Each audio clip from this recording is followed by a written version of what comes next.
Thank you so much. आपने सभी ने ज्वाइन किया गीता चर्चा में और मैं आप सबका आभारी हूँ। बहुत बहुत धन्यवाद।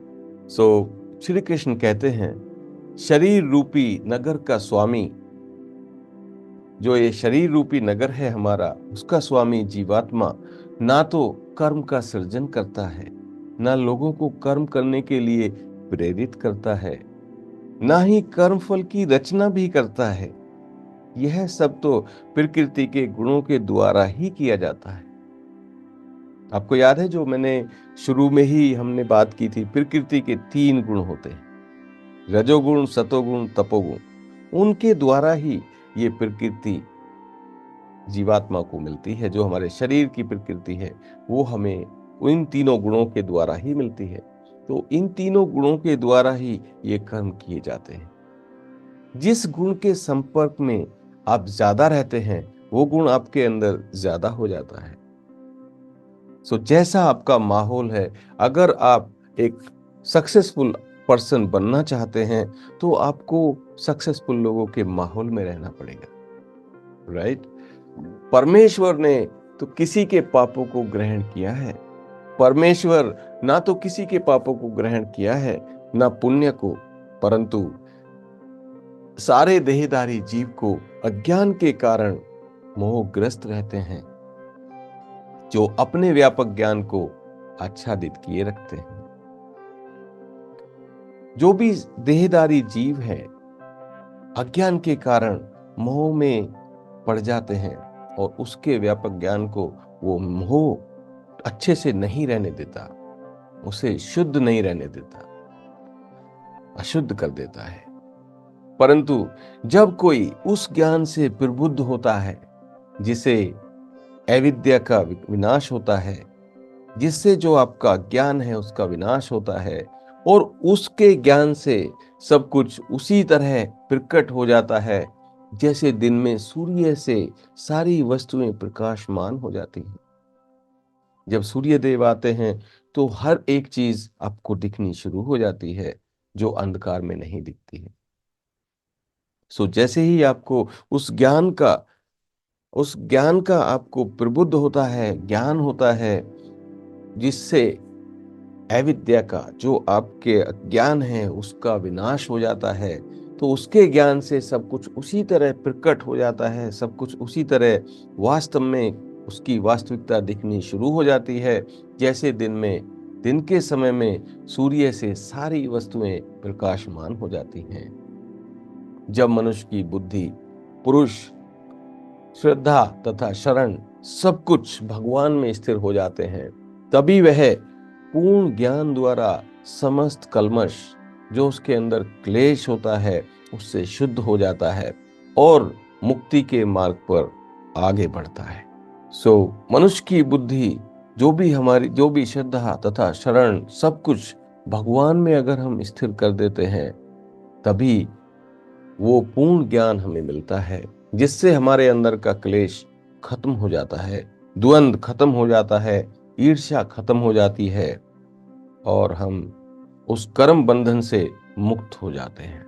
विनम्र साधु पुरुष अपने व्यापक ज्ञान के कारण एक विद्वान तथा विनीत ब्राह्मण, गाय, हाथी, कुत्ता तथा चंडाल को समान दृष्टि समभाव से देखते हैं, क्योंकि उसमें सिर्फ ये देह का फर्क है, शरीर का फर्क है।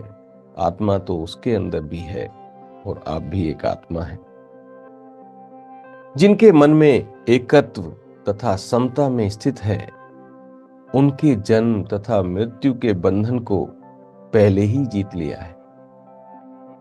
जिनके मन में एकत्व तथा समता स्थित है, उन्होंने जन्म तथा मृत्यु के बंधन को तो पहले ही जीत लिया है। वह ब्रह्मा के समान निर्दोष हैं और सदा ब्रह्मा में स्थित रहते हैं, क्योंकि वो अपना कर्म यज्ञ की तरह करते हैं, और यज्ञ जब हम करते हैं तो उस यज्ञ का सीधा कनेक्शन उस परम ब्रह्मा से है, और हमें उस परम ब्रह्मा की संगति मिल जाती है, जो ना तो प्रिय वस्तु को पाकर हर्षित होते हैं, आनंदित होते हैं, और ना ही अप्रिय को पाकर विचलित होते हैं, परेशान होते हैं, जो स्थिर बुद्धि है, जो मोह रहित है और भगवत विद्या को जानने वाला है, वह पहले से ही ब्रह्मा में स्थित रहता है। हे अर्जुन, आपके लिए लाभ, हानि, जय, पराजय, कुछ पाना, कुछ खोना, ये सब इस शरीर के लेवल पे, शरीर के स्तर पे ही है। आत्मा के स्तर पे कुछ भी नहीं है। आत्मा की सोचो, आत्मा की सोचो, अपने संस्कार की सोचो, आत्मा का स्तर सोचो। ऐसा मुक्त पुरुष भौतिक इंद्रिय सुखी और आकृष्ट नहीं होता। जो इंद्रिय सुख है उसकी ओर आकृष्ट नहीं होता, उसकी ओर आकर्षित नहीं होता, परंतु सदैव समाधि में रहकर अपने अंतर में आनंदित रहता है, आनंद का अनुभव करता है।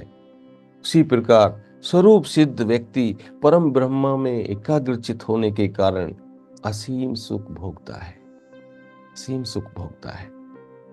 बुद्धिमान मनुष्य दुख के कारणों में भाग नहीं लेता, जो भी दुख के कारण है उनमें पार्टिसिपेट ही नहीं करता, जो कि भौतिक इंद्रियों के संसर्ग से उत्पन्न होते हैं। हे कुंती पुत्र अर्जुन, ऐसे भोगों का शुरुआत और अंत होता है, आदि तथा अंत होता है। इसलिए जो चतुर व्यक्ति है उनमें आनंद नहीं लेते, उनमें आनंद नहीं लेते। यदि संसार को त्यागने के पहले कोई मनुष्य इंद्रियों के वेगों, हमारी इंद्रियों की कितनी गति है, उसके वेगों को अगर सहन करने तथा इच्छा और क्रोध की गति को रोकने में सक्षम हो जाता है, तो वह संसार में सुखी रह सकता है। हे अर्जुन, भक्ति युक्त कर्म आपको कर्म बंधन से दूर रखता है। जो अंतकरण में सुख का अनुभव करता है, जो कर्मठ है और अंतकरण में ही रमण करता है तथा जिसका लक्ष्य अंतर्मुखी है, वह सचमुच पूर्ण योगी है। वह परम ब्रह्मा में मुक्ति पाता है और अंत में ब्रह्मा को प्राप्त होता है। ब्रह्मा को।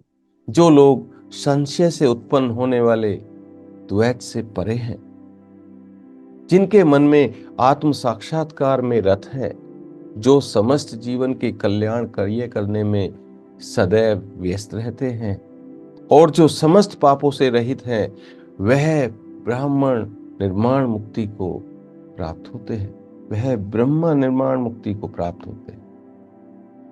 हे अर्जुन, जो क्रोध तथा समस्त भौतिक इच्छाओं से परे है, जो स्वरूप सिद्ध आत्म संयमी है और संसिद्धि के लिए निरंतर प्रयास करते रहते हैं, उनकी मुक्ति निकट भविष्य में सुनिश्चित है।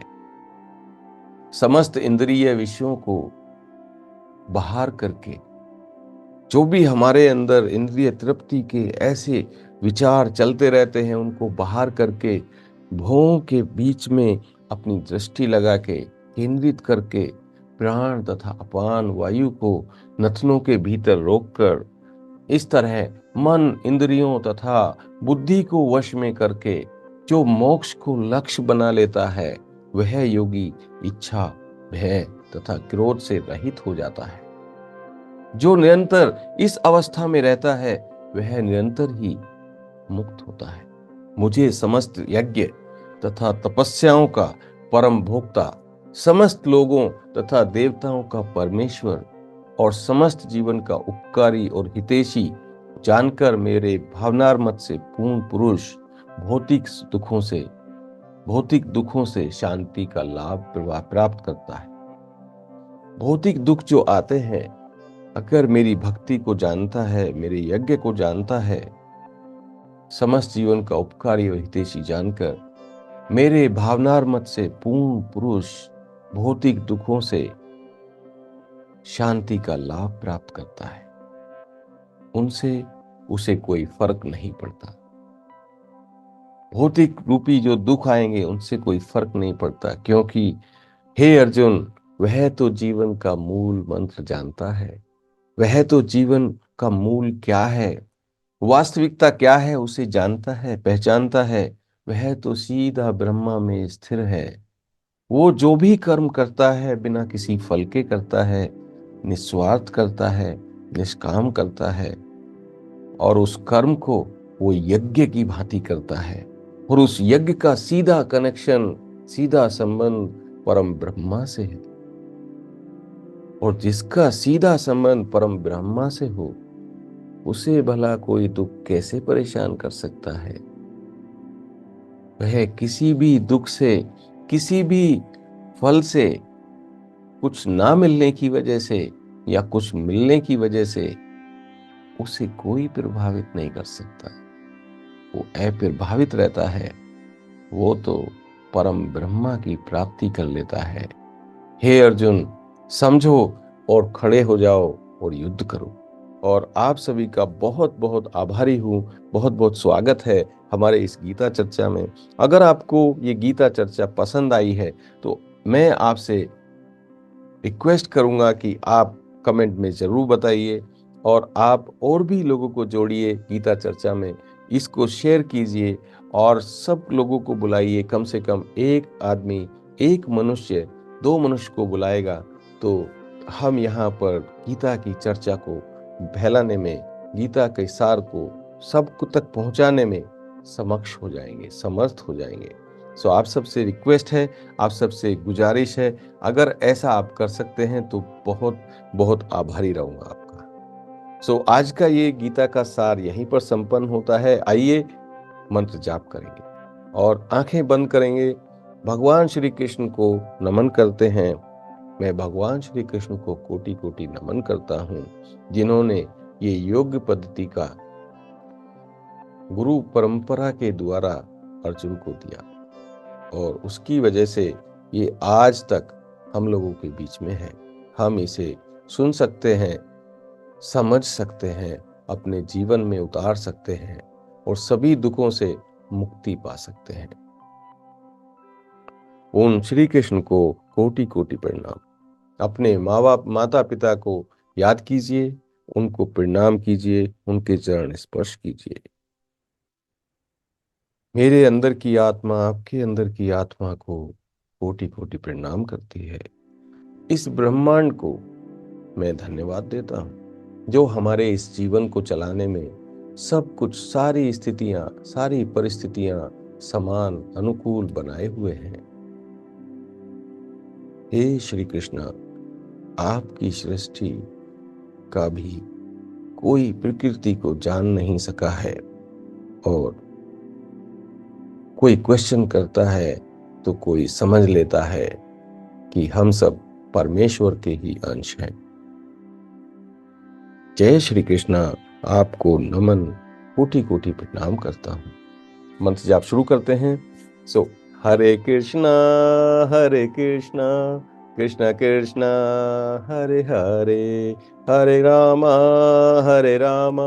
राम राम हरे हरे, हरे कृष्णा कृष्ण कृष्ण हरे हरे, हरे राम राम राम हरे हरे, हरे कृष्ण कृष्ण कृष्ण हरे हरे, हरे राम राम राम हरे हरे।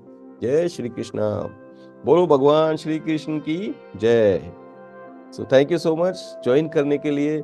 कल फिर से मिलता हूं आपसे सुबह 7 बजे गीता चर्चा में। सो आइए, ज्वाइन कीजिए, ज्यादा लोगों को जोड़िए। आप सभी का मैं बहुत बहुत धन्यवाद करता हूं। Thank you so much. कल मिलते हैं। Thank you. हरे कृष्णा।